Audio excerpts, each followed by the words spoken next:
नमस्कार। आज हम जानेंगे 10वें श्लोक का अर्थ।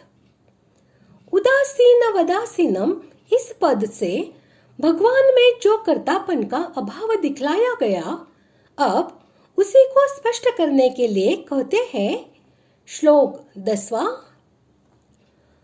मयाध्यक्षेण प्रकृतिः सूयते सचराचरम् हेतुनानेन कौन्तेय जगद्विपरिवर्तते। श्लोक का अर्थ। हे अर्जुन, मुझ अधिष्ठाता के सकाश से प्रकृति चराचर सहित सर्व जगत को रचती है और इस हेतु से ही यह संसार चक्र घूम रहा है।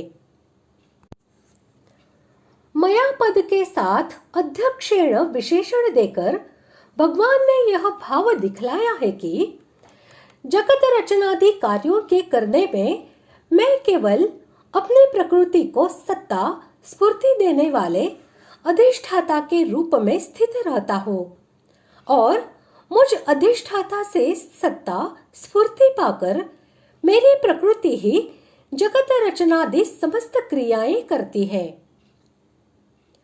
भगवान की अध्यक्षता में प्रकृति सचराचर जगत को उत्पन्न करती है।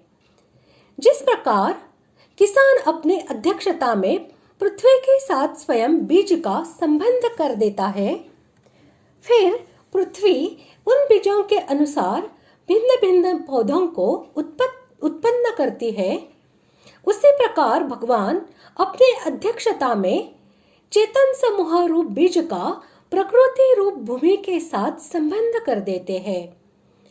इस प्रकार जड़ चेतन का संयोग कर दिए जाने पर यह प्रकृति समस्त चराचर जगत को कर्मानुसार भिन्न भिन्न योनियों में उत्पन्न कर देती है।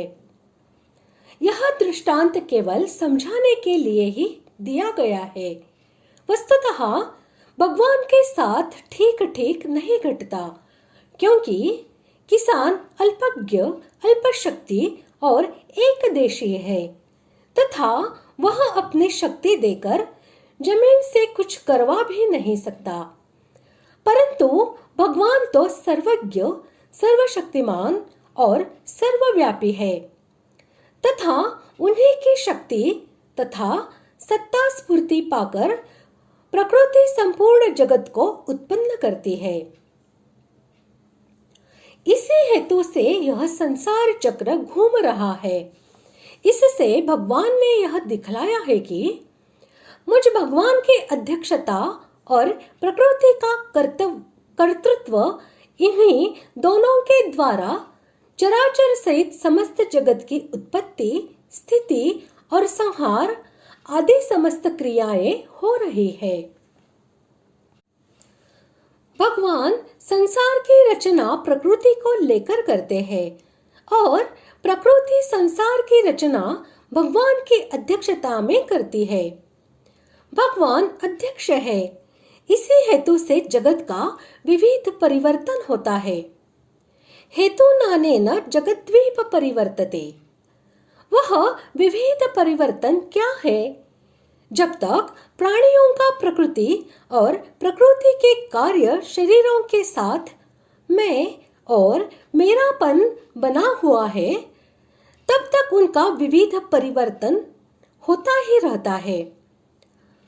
अर्थात कभी किसी लोक में तो कभी किसी लोक में, कभी किसी शरीर में तो कभी किसी शरीर में परिवर्तन होता ही रहता है। तात्पर्य हुआ कि भगवत प्राप्ति के बिना उन प्राणियों की कहीं भी स्थायी स्थिति नहीं होती।